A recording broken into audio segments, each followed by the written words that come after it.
uJesu Kristu inkosi. uJesu Kristu inkosi. uJesu Kristu inkosi. Ngibingelela uba umpostoli ubaMtsibande, uma umpostoli ubaMtsibande. Ngithi uJesu Kristu inkosi. Ngibingelela obaba bonke. Ngithi uJesu Kristu inkosi. Ngibingelela omama, ngibingelele intsha, ngibingelele oshela insimbi, abasidumiselayo MC. uJesu Kristu uyinkosi.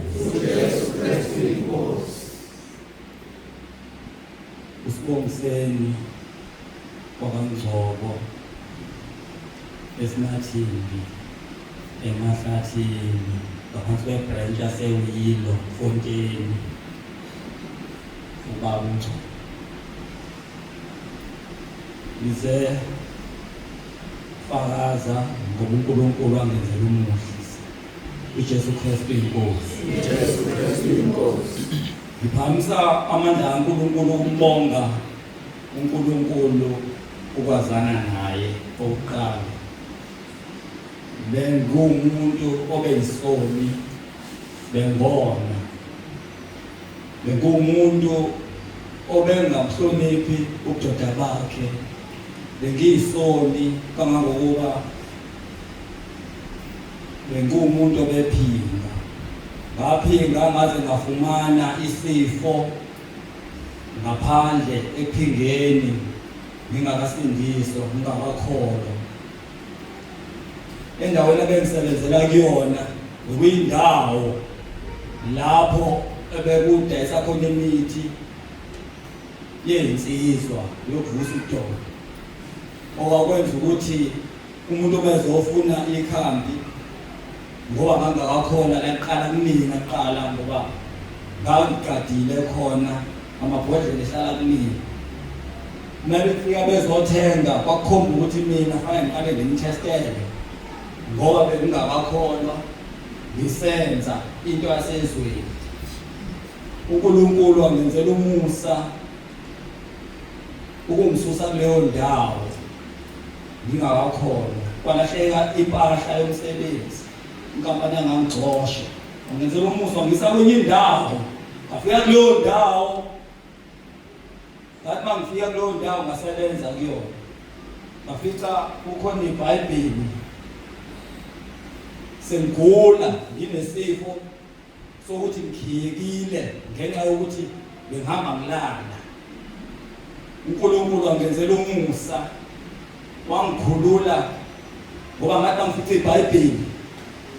Ngathatha leli iBhayibheli kubuhlungu nasekhaya ngingasahambi kahle ngoba ngangonile ngisho ngama wasekhaya engenzela utho ngimonile ngiyisoni. Leli iBhayibheli mangifika ngithatha ngilivula njalo.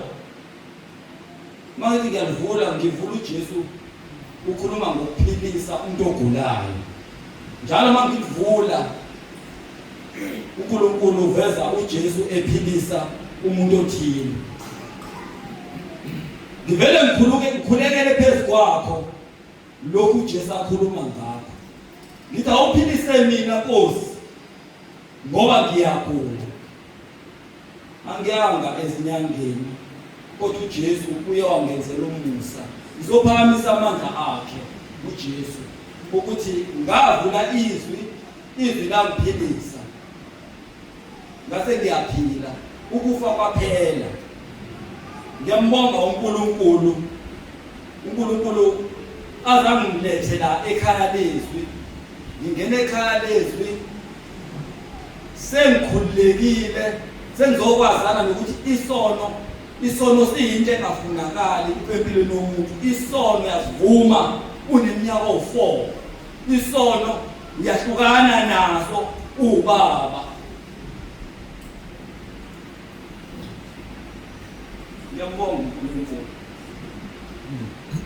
ngoba ngizobonga ngisentabeni indlu kaJehova. Ngiyabonelela manje sengivumelana nomama ngithelele ngakhala baqolisa kuyo wangithelele basibonisa nongasenza.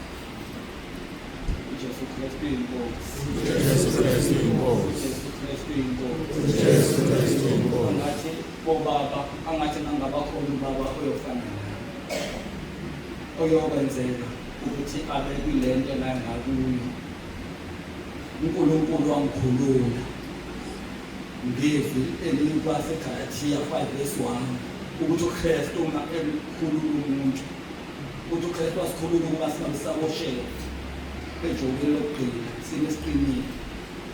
Ngiyambonga nje uNkulunkulu. uJesu Kristu inkosi. Jesu Kristu